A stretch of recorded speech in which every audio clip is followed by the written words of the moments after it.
Hi అండి అందరికీ. సనా శెట్టి గారు మాట్లాడిన వ్యాఖ్యలకి సంబంధించి కొద్దిసేపు డిస్కస్ చేద్దాం. తమిళ ఆర్టిస్ట్ మన తెలుగు సినిమాల్లో శ్రీమంతుడు సినిమాలో కూడా తను యాక్ట్ చేశారు.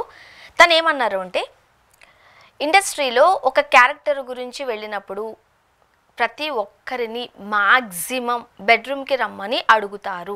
ఇక్కడ ఇండస్ట్రీ అంటే తమిళ ఇండస్ట్రీయా, లేకపోతే మలయాళమా, తెలుగా, కన్నడ, బాలీవుడా, వీటి గురించి నేను మాట్లాడట్లేదు. ఎనీ ఇండస్ట్రీలో అమ్మాయిలకి ఒక మంచి పాత్ర కావాలి అంటే, ముఖ్యంగా అప్కమింగ్ ఆర్టిస్టులు, పైకి ఎదగాలి అనుకునే వాళ్ళు ఒక మంచి పాత్రను దక్కించుకోవాలంటే వాళ్ళు ఖచ్చితంగా బెడ్రూమ్ వరకు వెళ్ళాల్సిందే. తను అన్న మాటలకి అది అర్థం.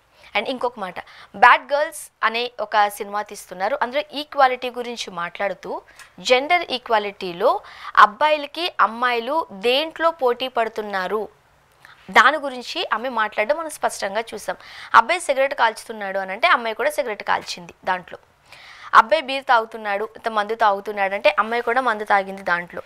అంటే ఒక చెడు వ్యసనాలలో అబ్బాయిలు ముందుంటే దాంట్లో సమానత్వాన్ని అమ్మాయిలు కూడా చూపించుకుంటున్నారు. ఈ విధంగా ఆ సినిమా ఉంది అని చెప్పారు. కానీ అమ్మాయిలు దాంట్లో మాత్రమే రైట్. చాలామంది అనొచ్చు, మేము ఆ గల్లీలో ఉన్నప్పుడు ఈ గల్లీలో ఉన్నప్పుడు అమ్మాయిలు చిన్న చిన్న బట్టలు వేసుకుంటున్నారు, చేతిలో సిగరెట్ పట్టుకుని కాల్చుతున్నారు, ఇందులో అమ్మాయిలు ఎదిగిపోలేదా, ఈక్వాలిటీలో అమ్మాయిలు అబ్బాయిలతో పాటు పోటీ పడట్లేదా అంటున్నారు. ఎందుకు ఆ దాంట్లోనే చూస్తున్నారు? ఈక్వాలిటీ అనేది స్టార్ట్ అయ్యేదే రెస్పెక్ట్తో. మన ఇండస్ట్రీలో ఎవరైనా ఒక హీరో ఒక పేరు సంపాదించుకున్న పెద్ద హీరో అయితే వాళ్ళ పేరు ఏదైనా కావచ్చు, పక్కన వెంటనే బాబు అని పిలుస్తారు, బాబు గారు అంటారు. మరి అమ్మాయిల్ని పేరు పక్కన అమ్మ అంటున్నారా, లేకపోతే ఇంకొకటి ఏదన్నా మర్యాదపూర్వకమైన పేరుతో పిలుస్తున్నారా? సెల్ఫ్ రెస్పెక్ట్ కావాల్సింది. ఈక్వాలిటీ అనేది మందు తాగడంలోనో సిగరెట్ కాల్చే వాళ్ళనో దాన్ని కాదు చూపించడం అనేది. మంచి చెడు సొసైటీలో ఎప్పటి నుంచో ఉన్నాయి. బట్ మనం ఏం చూపిస్తున్నాం, ఏం ప్రొజెక్ట్ చేస్తున్నాం ఆడియన్స్కి, అది కదా కావాలి. మేము అంటే ఆడపిల్లలుగా ఒక మహిళగా పని చేసే దగ్గర పని ప్రదేశాలలో సమానత్వాన్ని కోరుకుంటాం, రెస్పెక్ట్ని కోరుకుంటాం. ఈ ప్రాజెక్ట్ అబ్బాయి మాత్రమే చేయగలడు, అమ్మాయి చేయలేదు అన్నారనుకోండి, అక్కడ ఈక్వాలిటీ కోరుకుంటాం. ఎస్, మేము కూడా చేయగలము, ఇచ్చి చూడండి, ఎందుకు చేయలేము, చేసి చూపిస్తామంటాం. అంతరిక్షం వరకు వెళుతున్నారు, అప్పుడు మీకు మహిళలు గుర్తు రావట్లేదా? ఆ టైంలో మీరు అమ్మాయిలు ఏదైనా చేయగలరు, సాధించగలరు అని చెప్పట్లేదా, అని చూడట్లేదా మీరు? పని ప్రదేశాలలో మాకు సమానత్వం కావాలి, ఆ రెస్పెక్ట్ కావాలి. ఓకే, సో అంటే ఇప్పటికీ ప్రతి దాంట్లోనూ అమ్మాయిలు ముందంజలో ఉన్న స్పోర్ట్స్ ఉన్నాయి. ఏ స్పోర్ట్స్ అమ్మాయిలు ఆడట్లేదు? ఇవన్నీ సొసైటీలో చూస్తూ ఉన్న మీరు వాటి గురించి మాట్లాడడం మానేసి ఇప్పటికీ ఆడపిల్లను ఒక ఆట బొమ్మగానే చూస్తున్నారు. చాలామంది ప్రొడ్యూసర్స్ మాట్లాడుతూ ఉంటారు, బాడీ షేప్స్ గురించి మాట్లాడుతూ ఉంటారు, సైజుల గురించి మాట్లాడుతుంటారు. సిగ్గు లేదా అండి కొంచెమైనా సరే? మీ ఇంట్లో ఉన్న వాళ్ళ మహిళల సైజులు చూసుకున్నారా మీరు? మీరు సైజులు చూసే పెళ్ళిళ్ళు చేసుకున్నారా? మీకు ఆడపిల్లలు పుడితే ఆ ఆడపిల్లని వేరే అమ్మాయి అంటే ఆ అమ్మాయిని వేరే ఇంటికి పంపించాలంటే వాళ్ళు కూడా సైజులు చూసే కోడలుగాను లేకపోతే తెచ్చుకుంటున్నారా? కొంచెం ఇంతైనా సిగ్గు అంటారు కదా, ఇంకెంతకు మించి దిగజారి మనం మాట్లాడలేం. సైజుల గురించి అండి మీరు మాట్లాడేది? సరే, మీరు ఫోన్లో మాట్లాడారు, అక్కడ ఆ ఫోన్లో విన్న వ్యక్తి ఎంత ఇబ్బంది పడి ఉంటారో తెలుసు. కాకపోతే ఇక్కడ ఒక తనకు ఆ క్యారెక్టర్ గురించో లేకపోతే తను ఎదగాలనుకుంటున్నారు కాబట్టి సహించుకుంటున్నారు ఆడపిల్లలు. మీరు అదే నలుగురు మధ్య 10 మంది ముందు సిగ్గు లేకుండా నేను సైజులు పెంచమ్మా అని అనేసాను, ఏదో గర్వంగా ఏదో సాధించినట్టుగా ఒక మంచి మాట చెప్పినట్టుగా ఎలా చెబుతున్నారండి? ఏమైంది మీ సంస్కారం? ఏమి నేర్చుకున్నారు మీరు?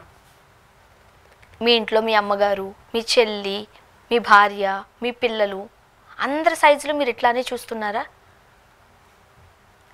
ఇదే సైజుల గురించి, మీ ఇంటి మహిళల సైజుల గురించి వేరే వాళ్ళు మాట్లాడితే మీకు ఓకేనా? మీకు ఓకే అయితే మాకు కూడా ఓకేనే. ఇప్పుడు కాస్టింగ్ కౌచ్ లేదు, కమిట్మెంట్స్ లేవు, ఇదంతా ఒక అబద్ధం అని చెప్పే పరిస్థితుల్ని మీరు తీసుకొస్తున్నారా? ఒకవేళ నిజంగా మాట్లాడారు, ఏం చేస్తున్నారు? చిన్మయ్య గారు మాట్లాడారు, బ్యాన్ చేశారు. సుచిత్ర లీక్స్ అంటూ ఆమె ఏదో బయట పెట్టారు, ఆమెను బ్యాన్ చేశారు.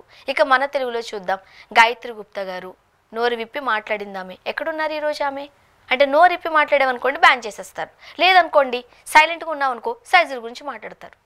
ఇది ఇండస్ట్రీ. అండ్ ఇంకా చాలామంది మాట్లాడుతున్నారు, ఈ రోజుల్లో అమ్మాయిలే ముందు ఉంటున్నారు కమిట్మెంట్స్ ఇవ్వడానికి, వాళ్ళే ముందు పరుగులు పెడుతున్నారు, వీళ్ళు అడగకుండానే మేము అన్నిటికీ రెడీ అండి అని చెబుతున్నారు అని చాలామంది అంటున్నారు. ఎస్, అవును, ఒప్పుకుంటాను. ఖచ్చితంగా చాలామంది అమ్మాయిలు, అందరూ కాదు కొంతమంది ఒప్పుకుంటున్నారు.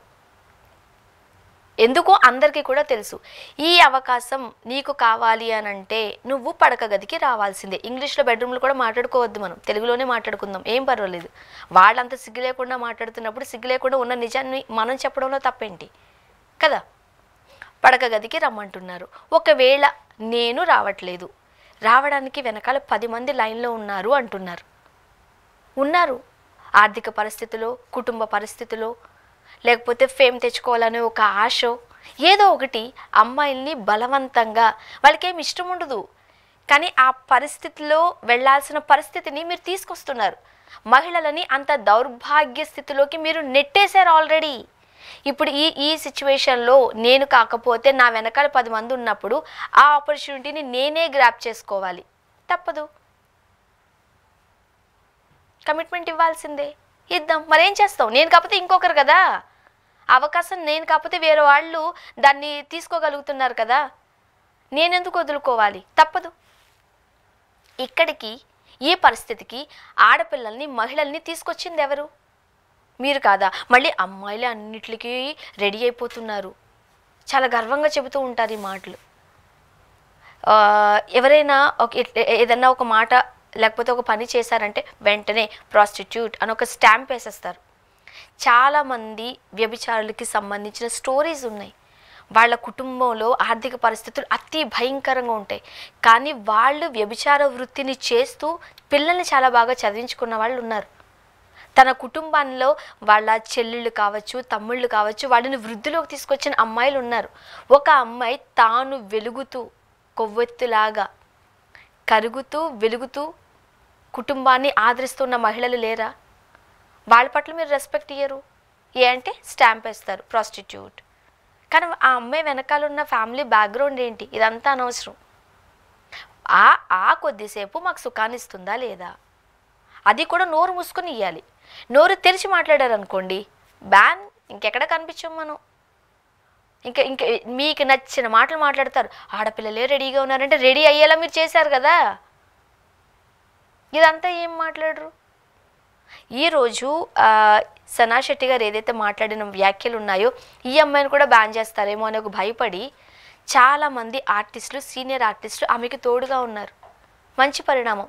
వాళ్ళతో అంటే సీనియర్ ఆర్టిస్టులతో మనం మాట్లాడినా లేవు అని ఎవరూ చెప్పరు. కాకపోతే అప్పట్లో ఫ్రెండ్షిప్ల కోసం వెళ్ళిపోయామండి, ఇంత బలవంతం ఉండేది కాదు, ఫ్రెండ్షిప్ కోసం అట్లా పోతూ ఉండేవట, విన్నాం మనం చాలా. ఇది ఈ రోజు వచ్చిన క్యాస్టింగ్ కావచ్చు, కమిట్మెంట్స్ ఈ రోజు వచ్చింది కాదు, ఎప్పటి నుంచో ఉన్నదే. ఎప్పటి నుంచో మహిళలు దాని కింద ఆ కబంధ హస్తాలలో నలిగిపోతూనే ఉన్నారు. ఈరోజు ఒక ఆర్టిస్ట్ వచ్చి సనా శెట్టి గారు వచ్చి మాట్లాడినంత మాత్రాను, తెలుగమ్మాయి గాయత్రి గుప్తా వచ్చి మాట్లాడినంత మాత్రాను, శ్రీరెడ్డి ఇది నా పరిస్థితి అని చెప్పి ఆమెను అంతవరకు పరిస్థితులు తీసుకెళ్ళినప్పుడు ఇవన్నీ ఏమీ ఆగిపోవు.